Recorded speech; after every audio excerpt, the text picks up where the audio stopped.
Welcome back. My guest today is Robert Lyman as we unpack the challenges of climate and energy and the impact on the economy. Robert, as we said before the commercial, Canada emits less than 2% of greenhouse gases worldwide. Your thoughts on the utility of harming our economy with expensive energy in light of these facts? It seems like it's you're going on a diet because your neighbor's overweight. Am I overstating this? And why do not most Canadians seem unaware of the fact of how much emissions Canada does emit to the world? It's a matter, I suppose, of the amount of publicity which is given to this topic and of the uh, uh, arguments that have been made by public officials about the necessity of a percentage target. The, the, the, the argument that is often made is that the Canada has to be a leader. We have to set a standard, as though what we do will influence the actions of other countries in terms of their greenhouse gas emissions reduction. So therefore, even though we represent a very small percentage of total emissions, somehow the other countries that are much larger emitters are going to follow our lead. There's really no evidence for that whatsoever. The Over the period from 1990 to 1919, greenhouse gas emissions increased globally by 60%.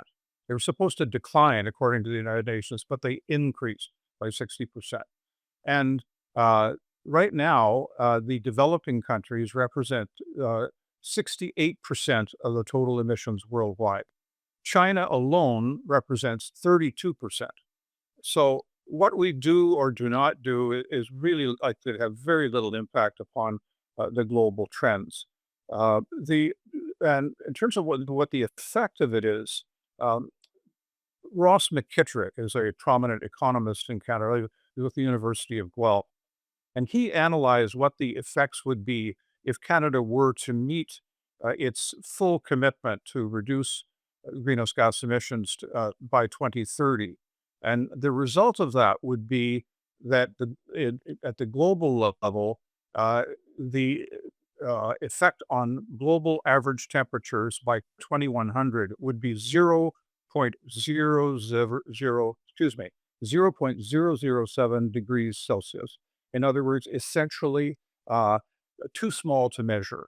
And when you consider that, then what we have is a situation where, as a result of government expenditures and government programs, Canada is incurring enormous expenses to reduce emissions, but with no corresponding benefit in terms of the environment.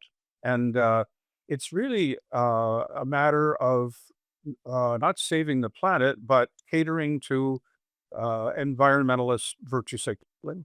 Absolutely. And that ties in, Robert, to the wildly unpopular consumer based carbon tax, which was removed before the last federal election. But yet there's still other carbon taxes, clean fuel standards, and output based pricing. Do you believe the carbon tax will come back and they just might bury it in other taxes?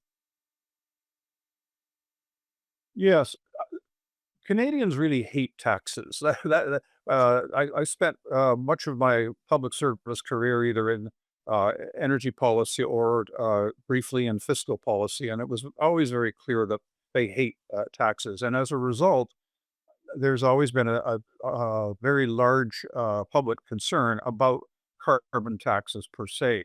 The, um, the problem is that even though the federal government calls carbon taxes the center of its greenhouse gas emission reduction strategy, it plays a relatively small role relative to the more than 400 other climate measures that the federal and provincial governments have implemented.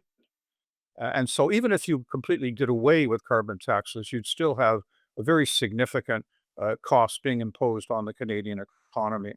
Um, the What people don't sometimes realize is that the recent decision by the federal government to reduce the carbon tax on consumers and small businesses to zero is only temporary. They have not abandoned their goal of uh, reducing emissions through carbon taxes. They have not said that they will not increase the rate in future. They have not removed the carbon tax on industry, and that is what they call large industrial emitters. They still pay the carbon tax at the rate of $90 per ton, scheduled to increase I'm going to hold to you there, 170. Robert, because we got to go to commercial. We'll pick up on the other side. You're watching Canadian Innovators.